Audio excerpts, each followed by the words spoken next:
Kart World is the big launch game for the Switch 2, and the game is definitely polarizing online. People that have seen the price have complained about it being $80, and understandably so. That's crazy expensive for a video game. Cha-ching, cha-ching, cha-chingery. Money, oh money, how I love thee. People that have played it for themselves, though, have nothing but good things to say about it. Doug Bowser and Bill Trinan told anybody that's hesitant about the price to tune in to the Mario Kart World Direct, and that would justify the price. Did it actually do that, though? For a Mario Kart game, it looks great. The soundtrack seems to be another banger, which is awesome.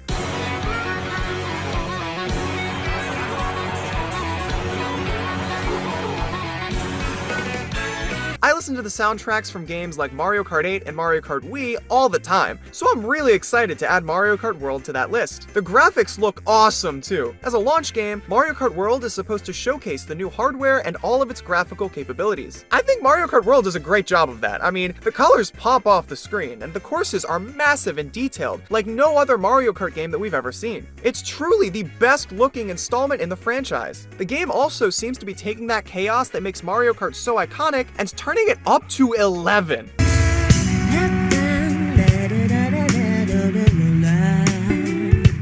The new items look like loads of fun to use, and I think they'll genuinely make the game more chaotic. I already know I'm going to abuse the crap out of the hammer, and the food you can pick up on the track will add even more variety to an already massive character roster. Other new twists on the gameplay include wall riding and rail grinding, which I think are all really cool. They diversify the gameplay and open up new routes in each track, and they add a whole new twist to the gameplay. The jumping ability looks awesome too. They're also adding a rewind feature, which is much better than I initially thought. The beauty of it is that the other racers will keep going when you rewind, so it's not like you can break the game by spamming rewind, and you'll only be able to use it when you really need it, not just to be a perfectionist. Mario Kart World's tracks look amazing too.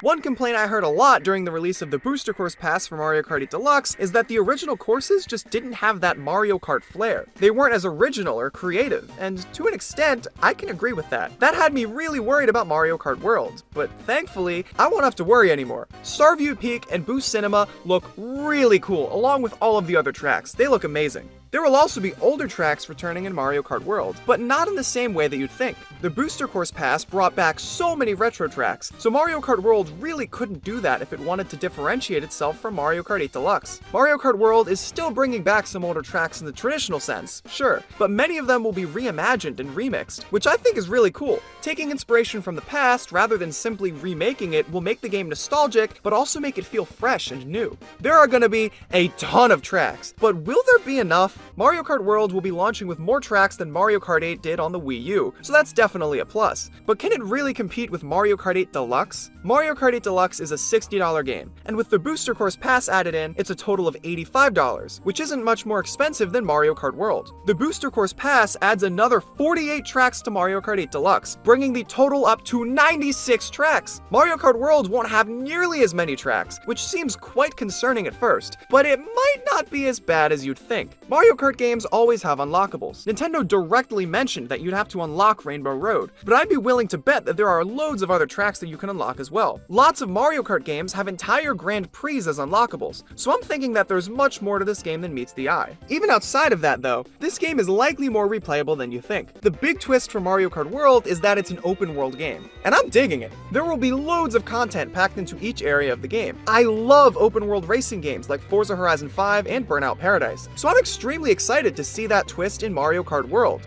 Spectacular. Give me 14 of them right now. Really? Mm-hmm. Do you know what's in here? I don't care. Don't tell me. I love that it's taking inspiration from those games. The world looks massive, and I can already tell that I'm gonna sink a ton of hours into just aimlessly roaming around the world. In past Mario Kart games, you get an assortment of tracks, and that's it. In Mario Kart World, you not only get an assortment of tracks, but an entire world that's connecting those tracks. So there's so much to do with every area than simply racing there. Much like Burnout Paradise, Mario Kart World will also have missions scattered across the world, and I think that's where the game will be really trying to make up for that $80 price tag. P buttons are scattered around the world, and when you activate a P button, you unlock a mission.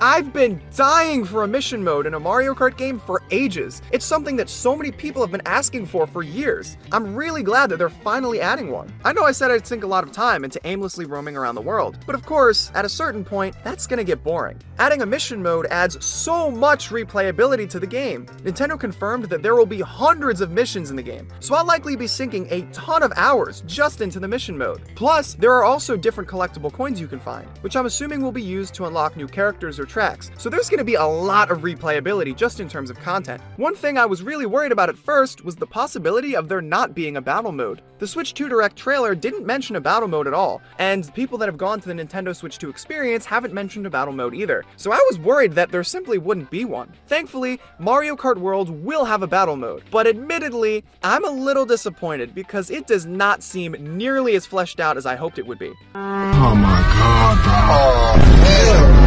There will only be Balloon Battle and Coin Runners, which, I mean, don't get me wrong, they're great modes, but I was kinda hoping for more than that. Mario Kart 8 Deluxe seemed to be pushing for a better battle mode, so I was hoping that that would carry over into the next game. I had a blast playing modes like Cops and Robbers, and my favorite mode, hands down, was Shine Thief. I was the king of Shine Thief, so it sucks that I won't be able to defend my title for Mario Kart 8 Deluxe in Mario Kart World. So overall, how am I feeling about Mario Kart World, and how is the Direct? I don't think the Direct will really convince people to buy the game. If you already said, nope, $80 is too much, I'm not paying for it, chances are this Direct really isn't gonna convince you to buy the game. But overall, I do think that Mario Kart World is looking pretty good. It does have a lot of content. The problem here is that it's lacking in some areas that Mario Kart 8 is excelling in, and it's easy to point to that and say that Mario Kart World has less value. But Mario Kart World exceeds in areas that no other Mario Kart game has even touched. Mario Kart World's open world does seem to add a lot of value to the game, and that's something no other Mario Kart game had, so it's not like you can really compare it to other games in that sense. The traditional racing in Mario Kart World does seem amazing too, and in my opinion, it looks better than any other Mario Kart game we've gotten this far. Deciding the value of a game and what it's worth is its own conversation, so that's definitely not within the scope of my reaction here. To summarize, I think the main factors are content and how much fun you have playing that game. Mario Kart World does seem to have loads of content. I'll likely be playing this game for at least 200 hours, so when you do the math, I'll be paying 40 cents per hour of gameplay. That's a pretty good deal in my mind. Plus, everyone that's gotten to play the game at the Nintendo Switch 2 experience has said that the game is loads of fun, so it's not like I'll even be paying 40 cents for a bad experience, I'll be paying 40 cents for a pretty damn good experience. Look,